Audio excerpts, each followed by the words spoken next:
شروع اللہ کا نام لے کر جو بڑا مہربان نہایت رحم والا ہے۔ اے نبی، مجاہد لوگ تم سے غنیمت کے مال کے بارے میں دریافت کرتے ہیں کہ کیا حکم ہے۔ کہہ دو کہ غنیمت اللہ اور اس کے رسول کا مال ہے، تو اللہ سے ڈرو اور آپس میں صلح رکھو، اور اگر ایمان رکھتے ہو تو اللہ اور اس کے رسول کے حکم پر چلو۔ مومن تو وہ ہیں کہ جب اللہ کا ذکر کیا جاتا ہے تو ان کے دل ڈر جاتے ہیں، اور جب انہیں اس کی آیتیں پڑھ کر سنائی جاتی ہیں تو ان کا ایمان اور بڑھ جاتا ہے، اور وہ اپنے پروردگار پر بھروسہ رکھتے ہیں، اور وہ جو نماز قائم کرتے ہیں اور جو مال ہم نے ان کو دیا ہے اس میں سے نیک کاموں میں خرچ کرتے ہیں، یہی سچے مومن ہیں، اور ان کے لیے ان کے پروردگار کے ہاں بڑے بڑے درجے ہیں اور بخشش اور عزت کی روزی ہے۔ ان لوگوں کو اپنے گھروں سے اسی طرح نکلنا چاہیے تھا جس طرح تمہارے پروردگار نے تم کو تدبیر کے ساتھ اپنے گھر سے نکالا، اور اس وقت مومنوں کی ایک جماعت ناخوش تھی۔ وہ لوگ حق بات میں اس کے ظاہر ہونے کے بعد تم سے جھگڑنے لگے، گویا موت کی طرف ہانکے جاتے ہیں اور اسے دیکھ رہے۔ اور اس وقت کو یاد کرو جب اللہ تم سے وعدہ کرتا تھا کہ ابو سفیان اور ابو جہل کے دو گروہوں میں سے ایک گروہ تمہارے لیے مغلوب ہو جائے گا، اور تم چاہتے تھے کہ جو قافلہ بے شان و شوکت یعنی بے ہتھیار ہے وہ تمہارے ہاتھ آ جائے، اور اللہ چاہتا تھا کہ اپنے فرمان سے حق کو قائم رکھے اور کافروں کی جڑ کاٹ دے، تاکہ سچ کو سچ اور جھوٹ کو جھوٹ کر دے، گو مشرک ناخوش ہی ہوں۔ جب تم لوگ اپنے پروردگار سے فریاد کرتے تھے تو اس نے تمہاری دعا قبول کر لی، اور فرمایا کہ تسلی رکھو، ہم 1000 فرشتوں سے جو ایک دوسرے کے پیچھے آتے جائیں گے تمہاری مدد کریں گے۔ اور اس مدد کو اللہ نے محض بشارت بنایا تھا کہ تمہارے دل اس سے اطمینان حاصل کرے، اور مدد تو اللہ ہی کی طرف سے ہے، بے شک اللہ غالب ہے، حکمت والا ہے۔ جب اس نے تمہاری تسکین کے لیے اپنی طرف سے تمہیں نیند کی چادر اڑھا دی اور تم پر آسمان سے پانی برسا دیا تاکہ تم کو اس سے نہلا کر پاک کر دے اور شیطانی نجاست کو تم سے دور کر دے، اور اس لیے بھی کہ تمہارے دلوں کو مضبوط کر دے اور اس سے تمہارے پاؤں جمائے رکھے۔ جب تمہارا پروردگار فرشتوں کو ارشاد فرماتا تھا کہ میں تمہارے ساتھ ہوں، تم مومنوں کو تسلی دو کہ ثابت قدم رہیں، میں ابھی کافروں کے دلوں میں روب و ہیبت ڈالے دیتا ہوں، سو ان کی گردنیں اڑا دو اور ان کی پور پور توڑ دو۔ یہ سزا اس لیے دی گئی کہ انہوں نے اللہ اور اس کے رسول کی مخالفت کی، اور جو شخص اللہ اور اس کے رسول کی مخالفت کرتا ہے تو اللہ بھی سخت عذاب دینے والا ہے۔ یہ مزہ تو یہاں چکھو، اور یہ سمجھ لو کہ کافروں کے لیے آخرت میں دوزخ کا عذاب بھی تیار ہے۔ اے اہل ایمان، جب میدان جنگ میں کفار سے تمہارا مقابلہ ہو تو ان سے پیٹھ نہ پھیرنا، اور جو شخص جنگ کے روز اس صورت کے سوا کہ لڑائی کے لیے کنارے کنارے چلے، یعنی حکمت عملی سے دشمن کو مارے یا اپنی فوج میں جا ملنا چاہے، ان سے پیٹھ پھیرے گا تو سمجھو کہ وہ اللہ کے غضب میں گرفتار ہو گیا، اور اس کا ٹھکانہ دوزخ ہے، اور وہ بہت ہی بری جگہ ہے۔ بس تم لوگوں نے ان کفار کو قتل نہیں کیا بلکہ اللہ نے انہیں قتل کیا، اور اے نبی، جس وقت تم نے کنکریاں پھینکی تھیں تو وہ تم نے نہیں پھینکی تھی بلکہ اللہ نے پھینکی تھی۔ اس سے غرض یہ تھی کہ مومنوں کو اپنے احسانوں سے اچھی طرح آزما لے، بے شک اللہ سنتا ہے، جانتا ہے۔ ہوا بھی یوں ہی، اور کچھ شک نہیں کہ اللہ کافروں کی تدبیر کو کمزور کر دینے والا ہے۔ کافروں، اگر تم فیصلہ چاہتے ہو تو تمہارے پاس فیصلہ آ چکا، اگر تم اپنے افعال سے باز آ جاؤ تو تمہارے حق میں بہتر ہے، اور اگر پھر نافرمانی کرو گے تو ہم بھی پھر تمہیں عذاب کریں گے، اور تمہاری جماعت خواہ کتنی ہی بڑی ہو تمہارے کچھ بھی کام نہ آئے گی، اور اللہ تو مومنوں کے ساتھ ہے۔ اے ایمان والو، اللہ اور اس کے رسول کے حکم پر چلو اور اس سے روگردانی نہ کرو جبکہ تم سنتے بھی ہو، اور ان لوگوں جیسے نہ ہونا جو کہتے ہیں کہ ہم نے سن لیا مگر حقیقت میں نہیں سنتے۔ کچھ شک نہیں کہ اللہ کے نزدیک تمام جانداروں میں بدترین وہ بہرے گونگے لوگ ہیں جو عقل سے کام نہیں لیتے، اور اگر اللہ ان میں خیر کی طلب دیکھتا تو ان کو سننے کی توفیق بخشتا، اور اگر یوں ہی انہیں سنوا دیتا تو وہ منہ پھیر کر بھاگ جاتے۔ مومنوں، اللہ اور اس کے رسول کا حکم قبول کرو، جبکہ رسول تمہیں ایسے کام کے لیے بلاتے ہیں جو تم کو زندگی جاوداں بخشتا ہے، اور جان رکھو کہ اللہ آدمی اور اس کے دل کے درمیان حائل ہو جاتا ہے، اور یہ بھی کہ تم سب اس کے روبرو جمع کیے جاؤ گے۔ اور اس فتنے سے ڈرو جو خصوصیت کے ساتھ انہی لوگوں پر واقع نہ ہوگا جو تم میں گناہگار ہیں، اور جان رکھو کہ اللہ سخت عذاب دینے والا ہے۔ اور اس وقت کو یاد کرو جب تم زمین مکہ میں قلیل اور ضعیف سمجھے جاتے تھے اور ڈرتے رہتے تھے کہ لوگ تمہیں اڑا نہ لے جائیں، یعنی ختم نہ کر دیں، تو اس نے تم کو جگہ دی اور اپنی مدد سے تم کو تقویت بخشی اور پاکیزہ چیزیں کھانے کو دیں تاکہ اس کا شکر کرو۔ اے ایمان والو، نہ تو اللہ اور رسول سے خیانت کرو اور نہ اپنی امانتوں میں خیانت کرو، اور تم ان باتوں کو جانتے ہو، اور جان رکھو کہ تمہارا مال اور اولاد بڑی آزمائش ہے، اور یہ کہ اللہ کے پاس نیکیوں کا بڑا ثواب ہے۔ مومنو، اگر تم اللہ سے ڈرو گے تو وہ تمہارے لیے حق و باطل کا فرق ظاہر کر دے گا اور تمہارے گناہ مٹا دے گا اور تمہیں بخش دے گا، اور اللہ بڑے فضل والا ہے۔ اور اس وقت کو یاد کرو جب کافر لوگ تمہارے بارے میں چال چل رہے تھے کہ تم کو قید کر دیں یا جان سے مار دیں یا وطن سے نکال دیں، تو ادھر تو وہ چال چل رہے تھے اور ادھر اللہ تدبیر کر رہا تھا، اور اللہ بہترین تدبیر کرنے والا ہے۔ اور جب ان کو ہماری آیتیں پڑھ کر سنائی جاتی ہیں تو کہتے ہیں یہ کلام ہم نے سن لیا ہے، اگر ہم چاہیں تو اسی طرح کا کلام ہم بھی کہہ دیں، اور یہ ہے ہی کیا، صرف اگلے لوگوں کی حکایتیں ہیں۔ اور جب انہوں نے کہا کہ اے اللہ، اگر یہ قرآن تیری طرف سے برحق ہے تو ہم پر آسمان سے پتھر برسا یا کوئی اور تکلیف دینے والا عذاب بھیج دے۔ اور اللہ ایسا نہ تھا کہ جب تک اے پیغمبر تم ان میں تھے انہیں عذاب دیتا، اور نہ ایسا ہے کہ وہ تو بخشش مانگیں اور اللہ انہیں عذاب دے۔ اور اب ان کے لیے کون سی وجہ ہے کہ وہ انہیں عذاب نہ دے، جبکہ وہ مسجد حرام میں نماز پڑھنے سے روکتے ہیں، جبکہ وہ اس مسجد کے متولی بھی نہیں ہیں۔ اس کے متولی تو صرف پرہیزگار ہیں، لیکن ان میں کے اکثر نہیں جانتے۔ اور ان لوگوں کی نماز خانہ کعبہ کے پاس سیٹیاں اور تالیاں بجانے کے سوا کچھ نہ تھی، تو تم جو کفر کرتے تھے اب اس کے بدلے عذاب کا مزہ چکھو۔ جو لوگ کافر ہیں اپنا مال خرچ کرتے ہیں کہ لوگوں کو اللہ کے رستے سے روکیں، سو ابھی اور خرچ کریں گے، مگر آخر وہ خرچ کرنا ان کے لیے موجب افسوس ہوگا، اور وہ مغلوب ہو جائیں گے، اور کافر لوگ دوزخ کی طرف ہانکے جائیں گے تاکہ اللہ پاک سے ناپاک کو الگ کر دے اور ناپاک کو ایک دوسرے پر رکھ کر ایک ڈھیر بنا دے، پھر اس کو دوزخ میں ڈال دے۔ یہی لوگ خسارہ پانے والے ہیں۔ اے پیغمبر، کفار سے کہہ دو کہ اگر وہ اپنے افعال سے باز آ جائیں تو جو ہو چکا وہ انہیں معاف کر دیا جائے گا، اور اگر پھر وہی حرکات کرنے لگیں گے تو اگلے لوگوں کا جو طریقہ جاری ہو چکا ہے وہی ان کے حق میں بھی برتا جائے گا۔ اور ان لوگوں سے لڑتے رہو یہاں تک کہ فتنہ یعنی کفر کا فساد باقی نہ رہے اور دین سب اللہ ہی کا ہو جائے، اور اگر وہ باز آ جائیں تو اللہ ان کے کاموں کو دیکھ رہا ہے، اور اگر روگردانی کریں تو جان رکھو کہ اللہ تمہارا حمایتی ہے، اور وہ خوب حمایتی اور خوب مددگار ہے۔ اور جان رکھو کہ جو مال غنیمت تم کفار سے حاصل کرو اس میں سے 5واں حصہ اللہ کا اور اس کے رسول کا اور اہل قرابت اور یتیموں کا اور محتاجوں کا اور مسافروں کا ہے۔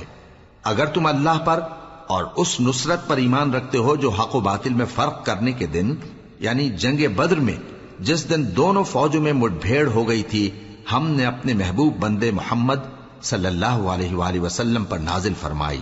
اور اللہ ہر چیز پر قادر ہے۔ جس وقت تم مدینے سے قریب کے ناکے پر تھے اور کافر دور کے ناکے پر، اور قافلہ تم سے نیچے اتر گیا تھا، اور اگر تم جنگ کے لیے آپس میں قرارداد کر لیتے تو وقت معین پر جمع ہونے میں تقدیم و تاخیر ہو جاتی، لیکن اللہ کو منظور تھا کہ جو کام ہو کر رہنے والا تھا اسے کر ہی ڈالے، تاکہ جو مرے بصیرت پر یعنی یقین جان کر مرے، اور جو جیتا رہے وہ بھی بصیرت پر یعنی حق پہچان کر جیتا رہے۔ اور کچھ شک نہیں کہ اللہ سنتا ہے، جانتا ہے۔ اس وقت اللہ نے تمہیں خواب میں کافروں کو تھوڑی تعداد میں دکھایا تھا، اور اگر بہت کر کے دکھاتا تو تم لوگ جی چھوڑ دیتے اور جو کام درپیش تھا اس میں جھگڑنے لگتے، لیکن اللہ نے تمہیں اس سے بچا لیا، بے شک وہ سینوں کی باتوں تک سے واقف ہے۔ اور اس وقت جب تم ایک دوسرے کے مقابل ہوئے تو کافروں کو تمہاری نظروں میں تھوڑا کر کے دکھاتا تھا اور تم کو ان کی نگاہوں میں تھوڑا کر کے دکھاتا تھا، تاکہ اللہ کو جو کام کرنا منظور تھا اسے کر ڈالے،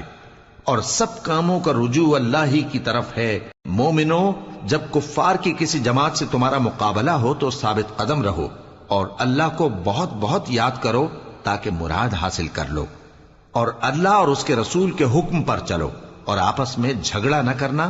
کہ ایسا کرو گے تو تم بزدل ہو جاؤ گے اور تمہاری ہوا اکھڑ جائے گی، اور صبر سے کام لو کہ اللہ صبر کرنے والوں کا مددگار ہے۔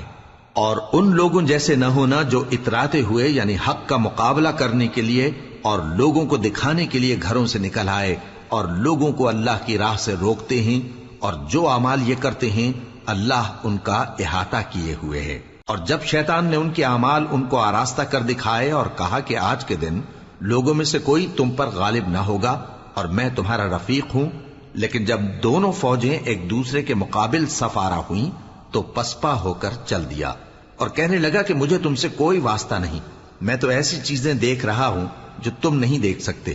مجھے تو اللہ سے ڈر لگتا ہے اور اللہ سخت عذاب کرنے والا ہے۔ اس وقت منافق اور کافر جن کے دلوں میں بیماری تھی کہتے تھے کہ ان لوگوں کو ان کے دین نے مغرور کر رکھا ہے، اور جو شخص اللہ پر بھروسہ رکھتا ہے تو اللہ غالب ہے، حکمت والا ہے۔ اور کاش تم اس وقت کی کیفیت دیکھو جب فرشتے کافروں کی جانیں نکالتے ہیں کہ ان کے چہروں اور پیٹھوں پر مارتے جاتے ہیں اور کہتے ہیں اب آگ کے عذاب کا مزہ چکھو، یہ ان اعمال کی سزا ہے جو تمہارے ہاتھوں نے آگے بھیجی ہیں، اور یہ جان رکھو کہ اللہ بندوں پر ظلم نہیں کرتا۔ جیسا حال فرعونیوں اور ان سے پہلے لوگوں کا ہوا تھا ویسا ہی ان کا ہوا کہ انہوں نے اللہ کی آیتوں سے کفر کیا تو اللہ نے ان کے گناہوں کی سزا میں ان کو پکڑ لیا۔ بے شک اللہ زبردست ہے، سخت عذاب دینے والا ہے۔ یہ اس لیے کہ جو نعمت اللہ کسی قوم کو دیا کرتا ہے جب تک وہ خود اپنے دلوں کی حالت نہ بدل ڈالیں اللہ اسے نہیں بدلا کرتا، اور اس لیے کہ اللہ سنتا جانتا ہے۔ جیسا حال فرعونیوں اور ان سے پہلے لوگوں کا ہوا تھا ویسا ہی ان کا ہوا۔ انہوں نے اپنے پروردگار کی آیتوں کو جھٹلایا تو ہم نے ان کو ان کے گناہوں کے سبب ہلاک کر ڈالا اور فرعونیوں کو ڈبو دیا، اور وہ سب ظالم تھے۔ جانداروں میں سب سے بدتر اللہ کے نزدیک وہ لوگ ہیں جو کافر ہیں، سو وہ ایمان نہیں لاتے۔ جن لوگوں سے تم نے صلح کا عہد کیا ہے پھر وہ ہر بار اپنے عہد کو توڑ ڈالتے ہیں اور اللہ سے نہیں ڈرتے، اگر تم ان کو لڑائی میں پاؤ تو انہیں ایسی سزا دو کہ جو لوگ ان کے پس پشت ہوں وہ ان کو دیکھ کر بھاگ جائیں، عجب نہیں کہ ان کو اس سے عبرت ہو۔ اور اگر تم کو کسی قوم سے دغابازی کا خوف ہو تو ان کا عہد انہی کی طرف پھینک دو کہ اس طرح تم سب برابر ہو جاؤ۔ کچھ شک نہیں کہ اللہ دغابازوں کو دوست نہیں رکھتا،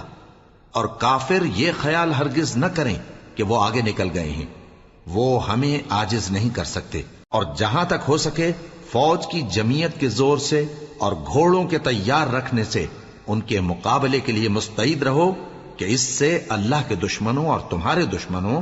اور ان کے سوا اور لوگوں پر جن کو تم نہیں جانتے اور اللہ جانتا ہے ہیبت بیٹھی رہے گی، اور تم جو کچھ اللہ کی راہ میں خرچ کرو گے اس کا ثواب تم کو پورا پورا دیا جائے گا اور تمہارا ذرا نقصان نہ کیا جائے گا۔ اور اگر یہ لوگ صلح کی طرف مائل ہوں تو تم بھی اس کی طرف مائل ہو جاؤ، اور اللہ پر بھروسہ رکھو، کچھ شک نہیں کہ وہ سب کچھ سنتا ہے، جانتا ہے۔ اور اگر یہ چاہیں کہ تم کو فریب دیں تو اللہ تمہیں کفایت کرے گا، وہی تو ہے جس نے تم کو اپنی مدد سے اور مسلمانوں کی جمعیت سے تقویت بخشی اور ان کے دلوں میں الفت پیدا کر دی، اور اگر تم دنیا بھر کی دولت خرچ کرتے تب بھی ان کے دلوں میں الفت پیدا نہ کر سکتے، مگر اللہ ہی نے ان میں الفت ڈال دی، بے شک وہ زبردست ہے، حکمت والا ہے۔ اے نبی، اللہ تم کو اور مومنوں کو جو تمہارے پیرو ہیں کافی ہے۔ اے نبی، مسلمانوں کو جہاد کی ترغیب دو۔ اگر تم میں 20 آدمی ثابت قدم رہنے والے ہوں گے تو 200 کافروں پر غالب رہیں گے، اور اگر 100 ایسے ہوں گے تو 1000 پر غالب رہیں گے، اس لیے کہ کافر ایسے لوگ ہیں کہ کچھ بھی سمجھ نہیں رکھتے۔ اب اللہ نے تم پر سے بوجھ ہلکا کر دیا اور معلوم کر لیا کہ ابھی تم میں کسی قدر کمزوری ہے، پس اگر تم میں 100 ثابت قدم رہنے والے ہوں گے تو وہ 200 پر غالب رہیں گے، اور اگر 1000 ہوں گے تو اللہ کے حکم سے 2000 پر غالب رہیں گے، اور اللہ ثابت قدم رہنے والوں کا مددگار ہے۔ پیغمبر کو شایع نہیں کہ اس کے قبضے میں قیدی رہیں جب تک کافروں کو قتل کر کے زمین میں کثرت سے خون نہ بہا دے۔ تم لوگ دنیا کے مال کے طالب ہو اور اللہ آخرت کی بھلائی چاہتا ہے، اور اللہ غالب ہے، حکمت والا ہے۔ اگر اللہ کا حکم پہلے نہ ہو چکا ہوتا تو جو فدیہ تم نے لیا ہے اس کے بدلے تم پر بڑا عذاب نازل ہوتا۔ اب جو مال غنیمت تمہیں ملا ہے اسے کھاؤ کہ وہ تمہارے لیے حلال طیب ہے، اور اللہ سے ڈرتے رہو، بے شک اللہ بخشنے والا ہے، مہربان ہے۔ اے پیغمبر، جو قیدی تمہارے قبضے میں یعنی گرفتار ہیں ان سے کہہ دو کہ اگر اللہ تمہارے دلوں میں نیکی معلوم کرے گا تو جو مال تم سے چھن گیا ہے اس سے بہتر تمہیں عنایت فرمائے گا، اور تمہارے گناہ بھی معاف کر دے گا، اور اللہ بخشنے والا ہے، مہربان ہے۔ اور اگر یہ لوگ تم سے دغا کرنا چاہیں گے تو یہ پہلے ہی اللہ سے دغا کر چکے ہیں، تو اس نے ان کو تمہارے قبضے میں کر دیا، اور اللہ دانا ہے، حکمت والا ہے۔ جو لوگ ایمان لائے اور جنہوں نے ہجرت کی اور اللہ کی راہ میں اپنے مال اور جان سے لڑے، وہ اور جنہوں نے ہجرت کرنے والوں کو جگہ دی اور ان کی مدد کی، وہ آپس میں ایک دوسرے کے رفیق ہیں۔ اور جو لوگ ایمان تو لے آئے لیکن ہجرت نہیں کی، تو جب تک وہ ہجرت نہ کریں تم کو ان کی رفاقت سے کچھ سروکار نہیں، اور اگر وہ تم سے دین کے معاملات میں مدد طلب کریں تو تم کو مدد کرنی لازم ہے، مگر ان لوگوں کے مقابلے میں کہ تم میں اور ان میں صلح کا عہد ہو مدد نہیں کرنی چاہیے، اور اللہ تمہارے سب کاموں کو دیکھ رہا ہے۔ اور جو لوگ کافر ہیں وہ بھی ایک دوسرے کے رفیق ہیں۔ تو مومنو، اگر تم یہ کام نہ کرو گے تو ملک میں فتنہ برپا ہو جائے گا اور بڑا فساد مچے گا۔ اور جو لوگ ایمان لائے اور وطن سے ہجرت کر گئے اور اللہ کی راہ میں جہاد کرتے رہے، اور جنہوں نے ہجرت کرنے والوں کو جگہ دی اور ان کی مدد کی، یہی لوگ سچے مسلمان ہیں۔ ان کے لیے اللہ کے ہاں بخشش اور عزت کی روزی ہے۔ اور جو لوگ بعد میں ایمان لائے اور وطن سے ہجرت کر گئے اور تمہارے ساتھ ہو کر جہاد کرتے رہے، وہ بھی تمہیں میں سے ہیں۔ اور رشتہ دار اللہ کے حکم کی روح سے ایک دوسرے کے زیادہ حقدار ہیں۔ کچھ شک نہیں کہ اللہ ہر چیز سے واقف ہے۔